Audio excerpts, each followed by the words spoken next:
Ibu yakin? Tabungannya ada isinya? Ini bukan tempat minta-minta loh. Tadi saya bilang mau tarik 1 juta. Tapi, sekarang saya berubah pikiran.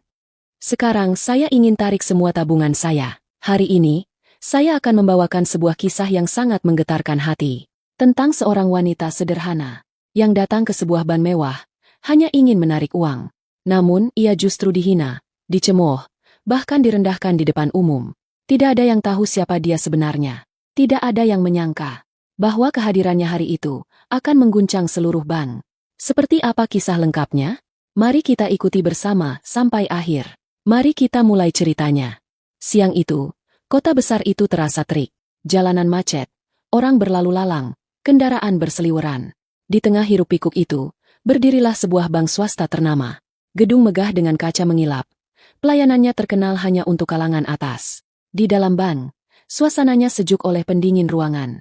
Orang-orang berpenampilan rapi sibuk mengantre. Ada pengusaha muda dengan jas mahal.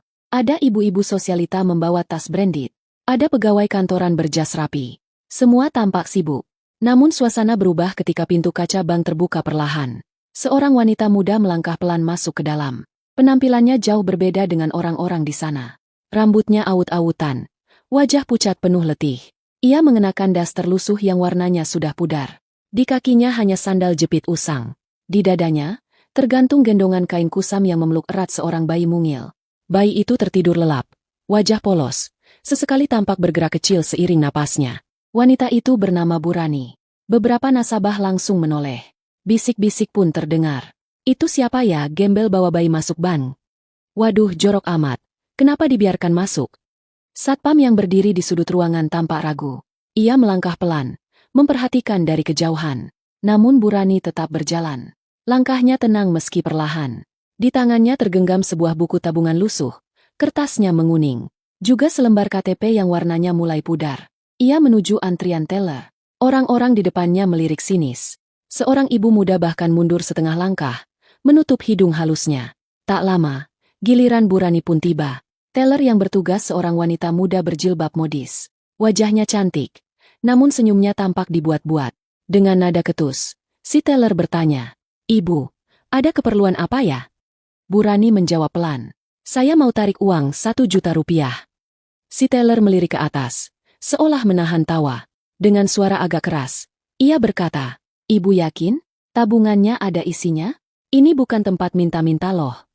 Beberapa pegawai lain yang duduk di meja sebelah ikut mendengar. Salah satunya berbisik pada temannya, "Lihat tuh, kasihan amat bawa bayi segala, buat apa coba datang ke sini?" Namun Burani tetap diam. Ia serahkan buku tabungan dan KTP. Teller itu, dengan malas, mengetik nomor rekening. Matanya memandang layar komputer. Jemarinya menari di atas keyboard. Di detik itu, belum ada yang tahu bahwa sebentar lagi, seluruh bank itu akan gempar. Teller muda itu mengetik pelan. Di layar monitor, halaman rekening mulai terbuka. Awalnya ia masih bersikap acuh. Namun dalam hitungan detik, wajahnya berubah. Matanya membelalak. Tangannya yang semula santai, kini gemetar pelan. Napasnya tersendat. Angka yang terpampang di layar monitor itu membuat seluruh darahnya seolah berhenti mengalir. Tertulis jelas di situ. Saldo rekening, 100.527 juta rupiah. 100 miliar lebih. Si teller tercekat. Ia buru-buru menundukkan wajah, takut terlihat oleh Burani.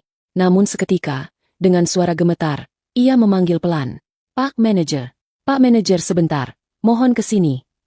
Manajer bank, seorang pria paruh baya yang mengenakan jas mahal, segera menghampiri. "Ada apa?" Tanyanya datar. Namun saat matanya ikut membaca angka di layar, seketika wajah sang manajer memucat. Ia langsung berbisik ke teller, "Jangan bicara dulu, biar saya yang urus." Burani berdiri di depan mereka. Tangannya sesekali mengelus kepala bayinya yang masih tertidur lelap. Wajahnya tetap tenang, seolah tak terjadi apa-apa. Di belakang, beberapa pegawai yang penasaran mulai melirik. Bisik-bisik pelan mulai terdengar. "Kenapa sih? Kenapa Pak Manajer ke teller?" Itu gembel ya, kok jadi rame?" Pak Manajer menarik napas. Ia tersenyum kaku, lalu berkata sopan kepada Burani, "Selamat siang, Ibu. Mohon maaf sebelumnya, ada sedikit pengecekan data. Boleh Ibu tunggu sebentar di ruang nasabah prioritas kami?"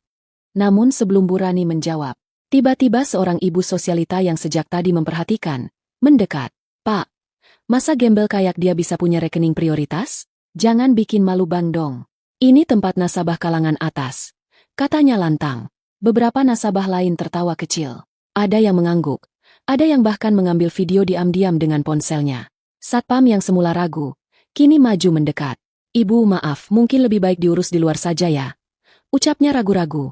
Namun saat itu, Bu Rani mengangkat wajah. Suaranya pelan tapi tegas. Kenapa? Apakah uang saya tidak berhak dilayani di sini? Kalimat itu membuat suasana bank makin tegang. Semua mata kini tertuju pada wanita gembel berbayi itu. Di layar komputer teller, angka 100 miliar lebih itu masih terpampang jelas. Tapi tak ada seorang pun yang berani membicarakannya. Di dalam hati mereka, mulai muncul tanda tanya besar. Siapa sebenarnya wanita ini? Dan dari mana ia bisa memiliki uang sebesar itu? Situasi di dalam ban makin panas. Bisik-bisik makin ramai terdengar. Namun Bu Rani tetap berdiri tegak di depan meja teller. Wajahnya tenang, matanya tajam. Bayi di pelukannya masih tertidur, tak terpengaruh keramaian. Pak manajer mencoba mencairkan suasana. Ibu, sekali lagi mohon maaf. Mungkin bisa kita bicarakan di ruangan lain, agar lebih nyaman. Namun belum sempat Bu Rani menjawab. Seorang ibu muda yang berdandan mencolok maju mendekat. Ia berbicara lantang agar semua mendengar. Haduh, gembel kayak gini kok dilayani macam nasabah prioritasi, mana bawa anak segala? Ganggu suasana aja. Bank ini bukan tempat minta belas kasihan. Beberapa orang tertawa kecil. Ada yang mengangguk sambil berbisik. Udah deh, usir aja, buang-buang waktu. Pak manajer makin kikuk. Ia melirik ke teller, berbisik. Segera proses, jangan lama, biar cepat selesai. Namun, yang membuat suasana makin panas adalah suara teller muda yang dari awal sudah bersikap sinis. Dengan nada setengah berbisik namun cukup keras terdengar, ia berkata ke temannya, "Kasian sih, baju compang-camping. Pasti cuma numpang pamer saldo pinjaman kali. Habis itu gak akan bisa tarik." Kata-kata itu langsung menusuk harga diri Bu Rani. Tangannya yang memegang buku tabungan kini mengepal. Matanya menatap lurus ke teller yang tadi berbicara. Suaranya pelan, namun tegas dan dingin. Tadi saya bilang mau tarik 1 juta. Tapi, sekarang saya berubah pikiran. Seisi bank mendadak hening. Semua orang berhenti bicara. Tatapan mereka tertuju pada wanita itu. Pak manajer terdiam. Para teller saling melirik. Bahkan satpam yang semula ingin mendekat, kini mundur pelan. Bu Rani melanjutkan ucapannya. Sekarang saya ingin tarik semua tabungan saya. Saya ingin uang saya dibawa ke sini. Hari ini. Suasana mendadak tegang. Manajer tercekat. Beberapa pegawai teller nyaris terjatuh dari kursi. Angka 100 miliar lebih di layar komputer. Seolah menjadi bom yang baru saja meledak di dalam ruangan itu. Semua orang kini terdiam. Tak percaya dengan apa yang baru mereka dengar. Sementara itu, Bu Rani tetap berdiri tegak. Bayi di dadanya masih tertidur dengan damai. Beberapa detik setelah kalimat itu diucapkan, suasana di dalam bank benar-benar membeku. Manajer bank menarik napas dalam-dalam.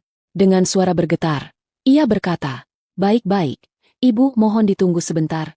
Ini harus kami proses sesuai prosedur agar aman." Namun dalam hatinya, panik luar biasa. Ia tahu proses penarikan tunai sebesar 100 miliar bukan hal sepele. Bukan cuma izin kantor pusat, bahkan pengamanan khusus pun harus disiapkan. Dengan gerakan cepat, ia memberi isyarat pada teller. Hubungi pusat segera dan siapkan pengawalan. Teller yang tadinya sombong, kini wajahnya pucat. Tangannya gemetar saat mengetik pesan di komputer. Sementara itu, bisik-bisik para nasabah makin riuh. Beberapa orang yang sejak tadi meremehkan Bu Rani, kini justru sibuk merekam dengan ponsel. Seorang ibu muda berbisik pelan. "Ya ampun, beneran ya?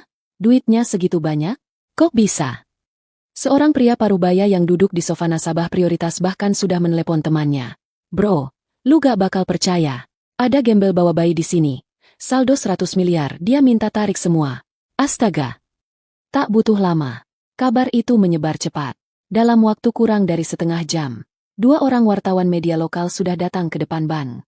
Mereka mengintip ke dalam, mencoba merekam suasana.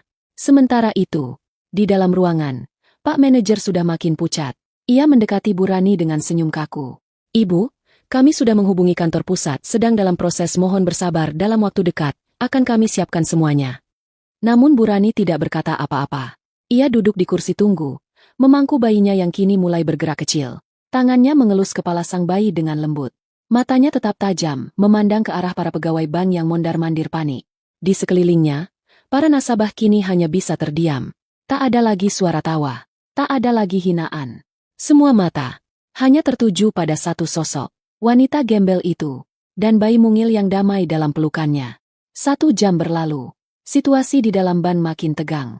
Manajer bolak-balik menelepon kantor pusat. Beberapa staf manajemen atas mulai berdatangan ke lokasi. Mobil pengangkut uang dari Bank Indonesia sudah dipesan. Pengamanan bersenjata juga tengah disiapkan. Namun yang paling mencolok adalah perubahan sikap para pegawai bank. Teller muda yang tadi bersikap sombong, kini menundukkan kepala dalam-dalam. Wajahnya pucat, tangan di pangkuan, bibir bergetar. Beberapa pegawai lain yang tadi berbisik sinis, kini sibuk mondar-mandir, pura-pura sibuk, takut menatap ke arah Bu Rani. Satpam yang tadi hendak mengusir, kini berdiri kaku di dekat pintu, wajahnya tegang. Sementara itu, wartawan yang sudah berkumpul di luar mulai memotret. Beberapa reporter bahkan nekat masuk, mencoba mewawancarai manajer. Pak, apa benar ada penarikan 100 miliar oleh seorang wanita sederhana? Manajer hanya menjawab pelan. Mohon maaf, kami tidak bisa memberikan keterangan. Namun sorotan kamera tetap mengarah ke dalam. Di tengah semua itu, Bu Rani tetap duduk tenang. Bayi kecil di pelukannya sudah terbangun, namun tetap diam. Sesekali tangannya memainkan kain gendongan. Bu Rani mengelus kepala sang bayi. Matanya menatap lurus ke depan. Tak sedikit pun ia menunjukkan rasa panik atau bangga. Justru para pegawai bank lah, yang kini dikepung rasa malu dan takut. Di sudut lain, beberapa nasabah yang tadinya meremehkan, kini justru dia membisu. Ada yang memalingkan wajah, ada yang menunduk malu. Namun, puncak kejutan belum terjadi, karena dalam beberapa menit ke depan, rombongan pengangkut uang dan pejabat tinggi bank akan tiba di sana. Dan saat itulah, semua orang akan benar-benar terdiam. Beberapa menit kemudian, bunyi sirine pelan terdengar dari kejauhan. Di depan bank, 2 mobil pengangkut uang bersenjata lengkap berhenti perlahan. Diikuti 1 mobil sedan hitam mewah. Dari dalam sedan, turun seorang pria berjas mahal. Direktur cabang bank itu sendiri. Wajahnya tegang. Ia langsung masuk ke dalam gedung, diikuti beberapa petugas keamanan bersenjata. Begitu masuk, suasana makin hening. Para pegawai bank langsung berdiri, menunduk hormat. Direktur itu melangkah cepat ke arah Bu Rani. Dengan sopan, ia membungkuk sedikit dan berkata, "Selamat siang, Ibu. Perkenalkan saya direktur cabang di sini." Suara lirih terdengar di sudut ruangan. Beberapa pegawai senior dan manajer yang ada di situ, kini hanya bisa menunduk dalam-dalam. Direktur melanjutkan, "Saya, mewakili seluruh jajaran mohon maaf sebesar-besarnya atas ketidaknyamanan yang terjadi." Dengan senyum tenang, Bu Rani menatap pria itu. Ia mengangguk kecil. Direktur memberi isyarat pada para petugas. Kotak-kotak uang yang sudah disusun di mobil pengangkut uang mulai dipindahkan ke ruangan prioritas. Suara alat hitung uang mulai terdengar lirih di balik dinding kaca. Sementara itu, semua pegawai bank kini berdiri kaku di sisi ruangan. Tak berani berkata-kata, tak berani menatap Bu Rani. Di luar gedung, kerumunan warga sudah berkumpul. Beberapa media mulai melakukan siaran langsung. "Pemirsa, kami melaporkan langsung dari sebuah bank swasta besar, di mana seorang wanita sederhana yang membawa bayi, mengejutkan semua pihak setelah meminta penarikan tunai senilai lebih dari 100 miliar rupiah. Situasi yang awalnya hanya dianggap sepele, kini berubah menjadi perhatian seluruh kota. Namun di tengah semua kegaduhan itu, hanya satu sosok yang tetap tenang, Bu Rani. Dengan bayi kecil di pelukannya, ia tetap duduk diam, menunggu semua proses selesai. Namun, belum ada yang tahu bahwa kejutan terbesar masih akan terjadi di dalam ruangan itu. Saat proses penghitungan uang berlangsung di ruangan khusus, semua pegawai bank tetap menunduk. Tak ada lagi suara tawa, tak ada lagi gumaman merendahkan. Direktur bank pun tampak sibuk mengatur proses pengamanan. Di luar, kerumunan warga makin ramai. Beberapa orang bahkan berdiri di atas trotoar, berusaha mengintip ke dalam bank. Di tengah suasana tegang itu, seorang pria tua berpakaian rapi masuk ke dalam bank. Langkahnya pelan, wajahnya berwibawa. Semua pegawai yang melihat langsung menunduk hormat. Itu adalah salah satu pemilik saham utama bank tersebut. Seorang pengusaha kawakan yang jarang sekali muncul di muka umum. Namun yang membuat semua orang makin kaget adalah pria itu berjalan langsung menuju Bu Rani. Dengan senyum ramah, ia berkata, "Rani, kamu kesini juga rupanya. Maaf, aku baru dengar kabar." Semua pegawai bank membelalak. Sebagian nasabah menutup mulut, tidak percaya dengan apa yang mereka lihat. Wanita gembel yang tadi dihina, ternyata kenal dekat dengan pemilik saham bank. Bu Rani menunduk sopan. Maaf, Paman, saya hanya ingin urus tabungan, kebetulan tadi ada sedikit kesalahpahaman. Pria tua itu mengangguk. Ia menatap tajam ke arah seluruh pegawai yang berdiri di sudut ruangan. Dengan suara pelan tapi tegas, ia berkata, harusnya kalian tahu siapa yang kalian hadapi. Dia bukan cuma nasabah prioritas. Dia keluarga saya. Kalimat itu bagai petir di siang bolong. Direktur bank langsung membungkuk dalam-dalam. Semua pegawai teller gemetar. Satpam yang tadinya ingin mengusir, kini tak berkutik. Sementara itu, para wartawan di luar gedung mulai mencium adanya cerita besar di balik kejadian ini. Namun, apa hubungan sebenarnya antara Bu Rani dan pemilik saham bank? Dan, kenapa wanita sederhana seperti dia bisa menyimpan uang sebanyak itu? Jawabannya sebentar lagi akan terungkap. Beberapa menit berlalu.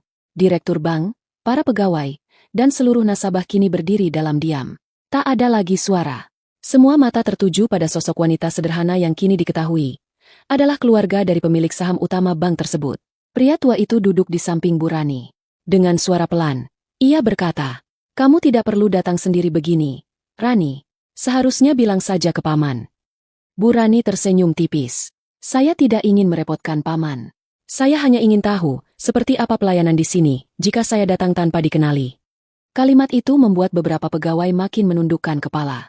Sementara itu, dari luar gedung, suara reporter terdengar jelas. Pemirsa, hingga saat ini, proses penarikan dana fantastis masih berlangsung. Dan kabarnya, wanita tersebut adalah keluarga dari pemilik saham bank. Beberapa menit kemudian, direktur bank kembali menghampiri. Dengan suara sangat sopan, ia berkata, Ibu, proses penghitungan sudah hampir selesai. Mohon Ibu bersedia menandatangani beberapa dokumen. Bu Rani mengangguk. Namun sebelum ia bergerak, seorang nasabah pria parubaya yang dari tadi memperhatikan, memberanikan diri bertanya. Maaf Ibu, kalau boleh tahu, bagaimana bisa seorang seperti Ibu punya uang sebesar itu? Suasana hening. Semua orang menunggu jawaban. Bu Rani menatap pria itu. Dengan suara pelan, ia berkata, dulu saya bukan seperti ini. Saya adalah istri dari pengusaha besar. Namun, sejak suami saya wafat, semua warisan saya simpan di sini. Saya memilih hidup sederhana. Karena dunia ini tidak abadi. Saya hanya ingin hidup tenang, membesarkan anak saya. Kalimat itu membuat seisi ruangan terdiam. Tak ada lagi yang berani memandang rendah. Justru banyak yang mulai meneteskan air mata.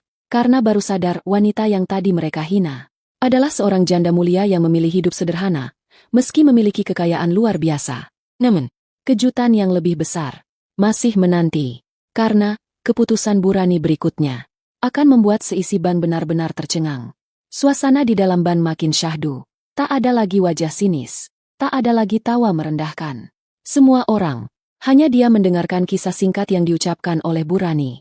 Direktur bank menundukkan kepala dalam-dalam. Dengan suara pelan, ia berkata, Ibu, kami semua sangat menyesal atas perlakuan yang tidak pantas tadi. Kami mohon maaf sebesar-besarnya. Pegawai teller yang tadi paling lantang mengejek, kini menangis terisak, berkali-kali meminta maaf. Tak sanggup menahan rasa malu. Namun Bu Rani tetap tenang. Ia menggendong bayi kecilnya, mengelus dengan lembut. Beberapa saat kemudian, direktur kembali bicara. Semua uang yang Ibu minta sudah kami siapkan. Kami siap mengantar kapan saja. Namun saat itulah, kejutan besar terjadi. Dengan suara pelan namun tegas, Bu Rani berkata, saya tidak akan tarik uang itu. Semua orang melongo. Direktur tampak bingung. Maaf Ibu, maksudnya. Bu Rani tersenyum tipis. Saya hanya ingin menguji, bagaimana kalian memperlakukan orang yang kalian anggap rendah. Saya ingin tahu, apakah manusia di tempat ini masih punya hati? Kata-kata itu membuat seluruh ruangan terdiam. Beberapa pegawai bahkan mulai menangis. Ada yang terisak, ada yang menutupi wajah dengan kedua tangan. Sementara itu, pria tua pemilik saham yang duduk di samping Bu Rani mengangguk pelan. Itulah kenapa aku selalu menghormati kamu, Rani, katanya lirih. Bu Rani melanjutkan, saya akan tetap biarkan uang saya di sini. Namun, mulai hari ini, saya harap tak ada lagi perlakuan buruk kepada siapapun yang datang ke sini. Siapapun dia, bagaimanapun penampilannya. Suasana makin haru. Beberapa nasabah bahkan berdiri, memberikan tepuk tangan pelan. Di luar, para wartawan yang mendapat kabar itu langsung menyiarkan kisah wanita sederhana yang mengajarkan pelajaran besar kepada para pegawai bank. Viral seketika. Namun, semua belum selesai. Karena masih ada satu hal lagi yang akan disampaikan oleh Bu Rani. Dan hal itu akan membuat seisi ruangan kembali bergetar. Suasana di dalam bank kini benar-benar berbeda. Semua yang tadi meremehkan kini memandang Bu Rani dengan penuh hormat. Beberapa pegawai masih menunduk. Ada yang berurai air mata. Direktur bank berdiri di depan Bu Rani. Dengan suara bergetar, ia berkata, "Ibu, kami semua sangat bersalah. Terima kasih sudah memberi kami pelajaran berharga hari ini." Namun sebelum berdiri untuk pamit, Bu Rani menggendong bayinya perlahan. Ia berkata dengan suara pelan namun terdengar jelas ke seluruh ruangan. "Dengarkan baik-baik." Semua orang terdiam. Saya memang hidup sederhana. Saya tidak ingin dikenal karena harta. Karena bagi saya, semua ini hanya titipan Allah. Ia berhenti sejenak, menatap ke seluruh penjuru ruangan. Saya ingin kalian semua ingat satu hal. Jangan pernah, sekalipun, menilai orang dari apa yang tampak di luar. Bukan baju, bukan sepatu, bukan mobil, bukan tas, yang menentukan nilai manusia, tapi hatinya.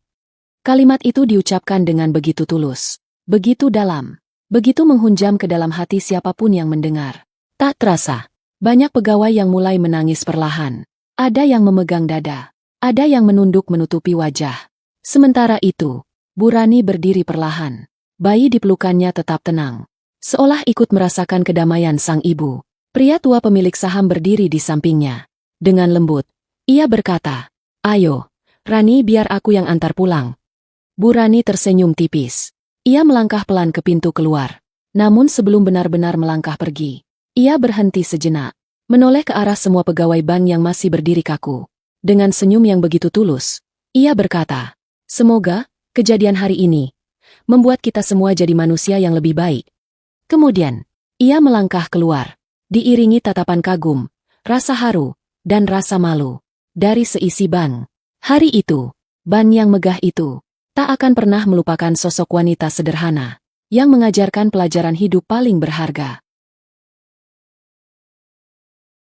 Sahabat semua, itulah kisah wanita sederhana yang mengajarkan kepada kita bahwa jangan pernah menilai seseorang hanya dari penampilannya, karena di balik kesederhanaan bisa jadi tersimpan kekuatan dan harga diri yang luar biasa. Semoga kita semua bisa mengambil pelajaran dari kisah ini.